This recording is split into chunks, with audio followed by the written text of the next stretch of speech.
A lo mejor ha habido tormenta. De repente, algo le llamó la atención. Se acercó con cuidado y lo observó. «Hola, soy Inquieta», saludó. Era algo circular y muy negro, con profundos surcos, abierto por el centro. En mi vida había visto algo parecido. ¿Será un animal o un vegetal? Aunque le daba un poco de miedo, decidió acercarse más a aquel habitante del río. ¿Será comestible?, se preguntó. Abrió la boca y le dio una dentallada, pero lo único que consiguió fue salir rebotada hacia atrás, además de un dolor muy fuerte en la mandíbula. ¡Socorro!, gritó y se marchó a toda prisa. Poco después se dio cuenta de que se había dejado uno de sus dientes clavado en aquel habitante tan raro. No entendía nada Inquieta. Aquel río cada vez se parecía menos al que ella conocía. La superficie estaba llena de espuma y el agua tenía un sabor desagradable. ¿Cómo es posible que se trate del mismo río?, se preguntaba. Pero, ¿qué le habrá pasado para cambiar tanto? De pronto, vio un agujero más o menos redondeado. No era un agujero grande, pero pensó que podía ser emocionante meterse por él. ¿Qué encontraría? Decidió probar. Nada más atravesar aquel agujero, se sintió dentro de una especie de túnel, más bien estrecho y flexible. ¿Qué será esto? ¿A dónde me llevará? Entonces se sintió atrapada dentro de una tela muy tupida, que le impedía moverse con facilidad e incluso respirar. «Estoy perdida», se lamentaba Inquieta, sin dejar de luchar por salir de allí.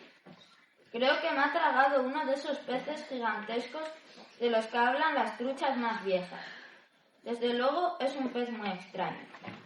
Ha debido de tragarme de un solo bocado, pues ni siquiera he notado sus dientes clavándose en mi cuerpo. Por favor, ten piedad de mí. Soy una trucha, me llamo Inquieta y vengo de las montañas».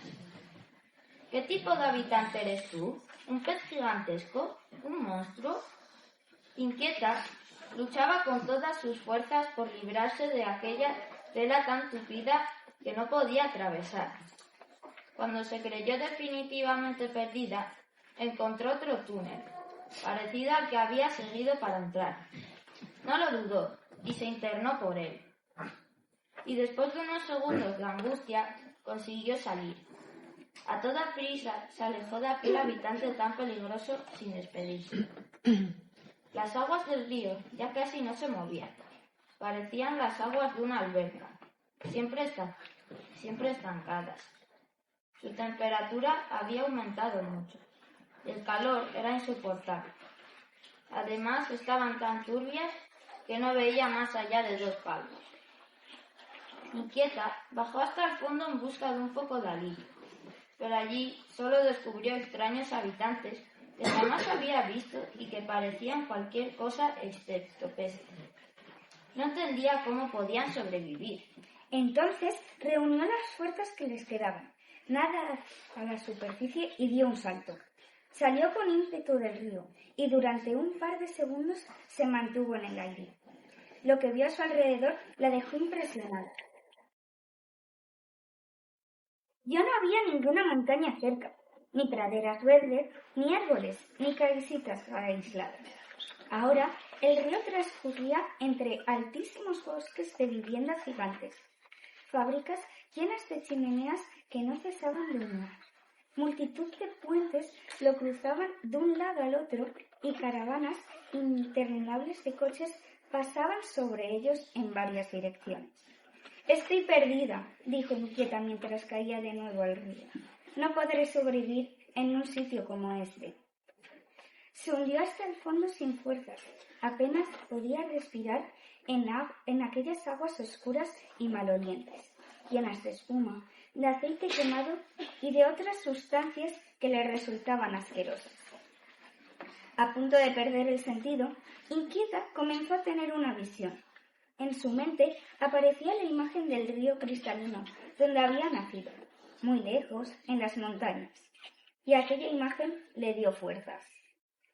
Comenzó a nadar río arriba con muchísima dificultad. Sabía que no podía detenerse. Si lo hacía, Estaba perdida. Inquieta era joven y muy fuerte. Nadaba, y para darse ánimos pensaba en todas las truchas con las que había vivido y en lo maravilloso que sería reencontrarse con ellas. Y a medida que remontaba el río, iba recobrando fuerzas. Al cabo de varios días, notó una sensación muy agradable. El agua volvía a estar fría y limpia. ¿Habría conseguido llegar a las montañas donde antes vivía? Le parecía imposible haberlo logrado. Tomó impulso y saltó con fuerza. Todo su cuerpo salió del agua un instante, el suficiente para darse cuenta de dónde se encontraba. Y al comprobarlo, fue tanta su alegría que creyó volverse loca. Poco después se cruzó con las primeras truchas, a las que saludó con alborozo. Todas querían saber dónde había estado y qué cosas sorprendentes había visto. Inquieta se limitó a decir: los peces somos los verdaderos habitantes de este río, lleno de intrusos. Y volvió a saltar, y los que la vieron aseguraban que dio 3 vueltas completas antes de caer al agua.